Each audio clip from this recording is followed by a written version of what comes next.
బ్రహ్మత్యాపాతకం పోతుందని చెప్పింది నా భార్య పార్వతి. అందు గురించి శివుండను పరమశివుండను మారాను, బ్రాహ్మణ వేషము జంగమా వేషము దాల్చాను. ఇంతవరకు నా కనులకు ఎవరు కనిపించలేదే, కొంత లెక్క వెళ్ళి వీక్షించి పడకించి చూచెదగాక.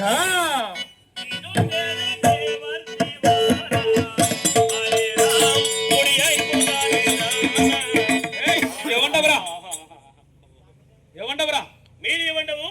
మేము మేమే మేము మేమే మేము ఉత్తమోత్తములైన దేవ బ్రాహ్మణోత్తములము, బ్రాహ్మణోత్తములము. ఈ ప్రపంచంలో మీ జాతి ఎలా జన్మించారు? ఎలా జన్మించారు?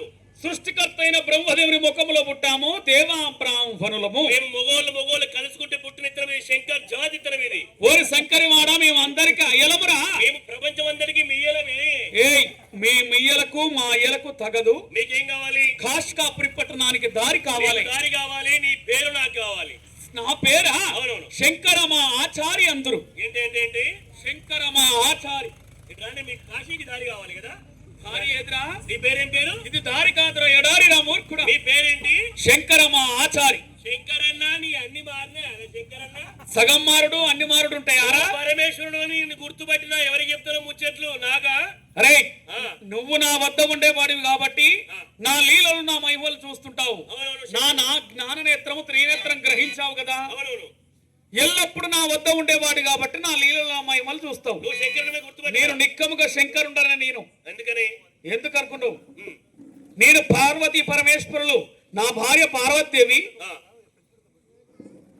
రెండో కళ్యాణం అందర బ్రహ్మదేవునికి పార్వతీదేవి అస్తం చూయించగానే ఆడదాని చూసిన అర్థంపు చూసిన బ్రహ్మకైన పుట్టు రిమ్మ తెగులని అల్ప మోహందాకారుడై మూర్చినాడు బ్రహ్మదేవుడు.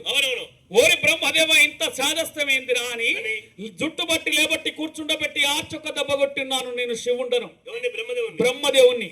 ఎప్పుడైతే కొట్టానో 4 శిరంబుల్లో ఒక్క శిరంబు వచ్చిన హస్తానికి అంటి ఉన్నది బ్రహ్మశిరస్సు.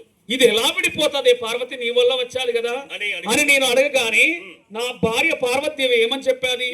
మా కాశికాపురి పట్టణంలో కంఠమామయేశ్వరుని భార్య సురమాంబ ఉన్నదట.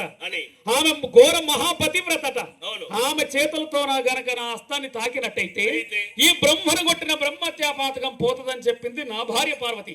తక్షణమే బ్రాహ్మణ వేషము దాల్చాను, కాశికాపురి పట్టణానికి దారి కావాలి. వస్తున్నా కదా, వెళ్ళిన తర్వాత నిన్ను ఏ పేరుతో పిలవాలి? శంకర మా ఆచార్య.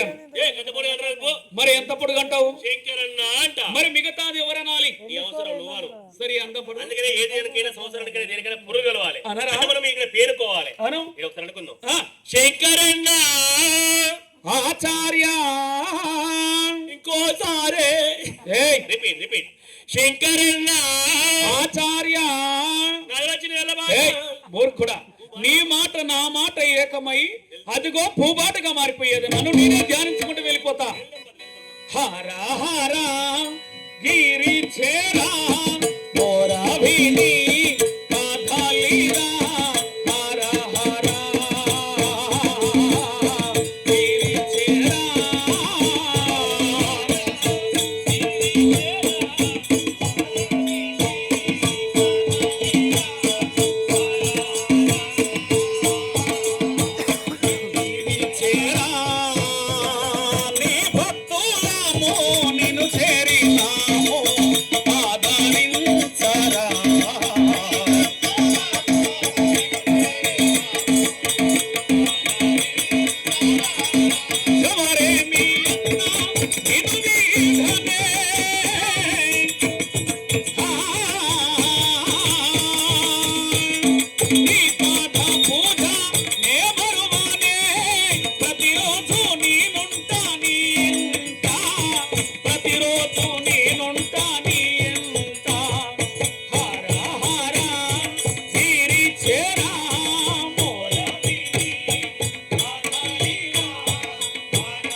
శృతి